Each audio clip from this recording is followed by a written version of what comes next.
पानीपत में हुए क्रूर संघर्ष का युद्ध क्षेत्र एक खामोश प्रमाण है जो जख्मी पड़ा है। विनाश के बीच बाबर दृढ़ खड़ा है, उसकी निगाह क्षितिज पर घूम रही है।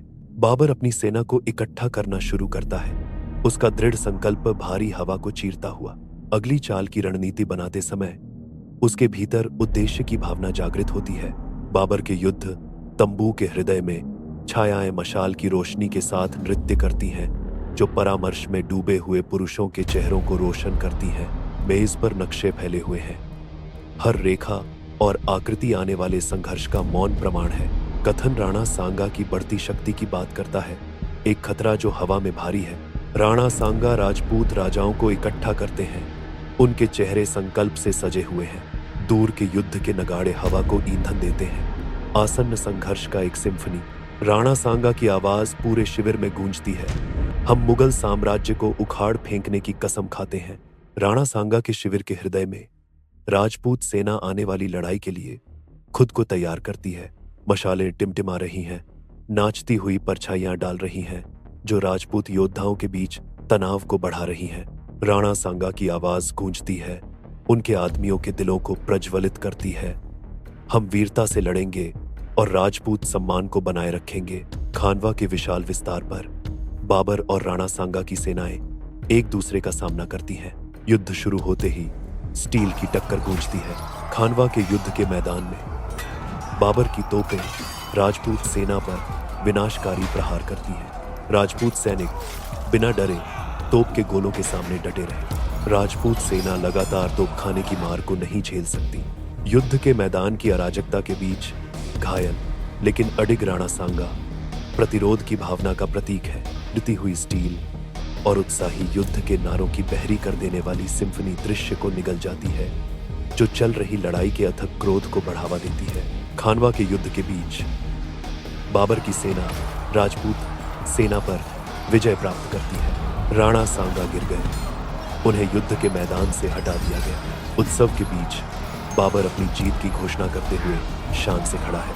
मैं तद्वारा भारत में मुगल साम्राज्य की स्थापना की घोषणा करता हूँ। राजपूत सैनिक अंधेरे में इकट्ठा होते हैं, उनके चेहरे टिमटिमाती आग से रोशन होते हैं।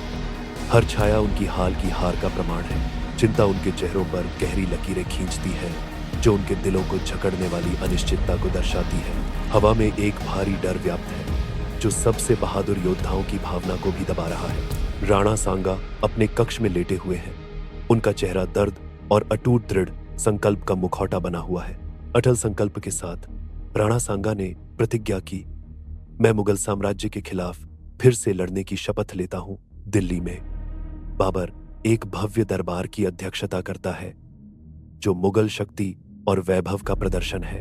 अदालत दरबारियों से भरी है, उनके रंगीन वस्त्र धूप में झिलमिला रहे हैं। साम्राज्य के प्रतीकों से सजे बैनर हवा में फड़फड़ा रहे हैं। राजा और राजकुमार बाबर के दरबार में प्रवेश करते हैं, उनके कीमती वस्त्र हर कदम के साथ सरसराहट करते हैं। जैसे ही वे सिंहासन के पास पहुंचते हैं, हवा धूप और मसालों की खुशबू से भरी होती है। धनुषाकार खिड़कियों से सूर्य का प्रकाश अंदर आता है और दृश्य को प्रकाशित करता है, जैसे कि कथन घोषित करता है, वे बाबर के प्रति अपनी वफादारी व्यक्त करते हैं। सैनिकों के आने वाले संघर्ष की तैयारी के साथ राज्य में गतिविधि बढ़ जाती है। राणा सांगा युद्ध की राह पर अग्रसर हैं, उनकी निगाहें क्षितिज पर टिकी हैं।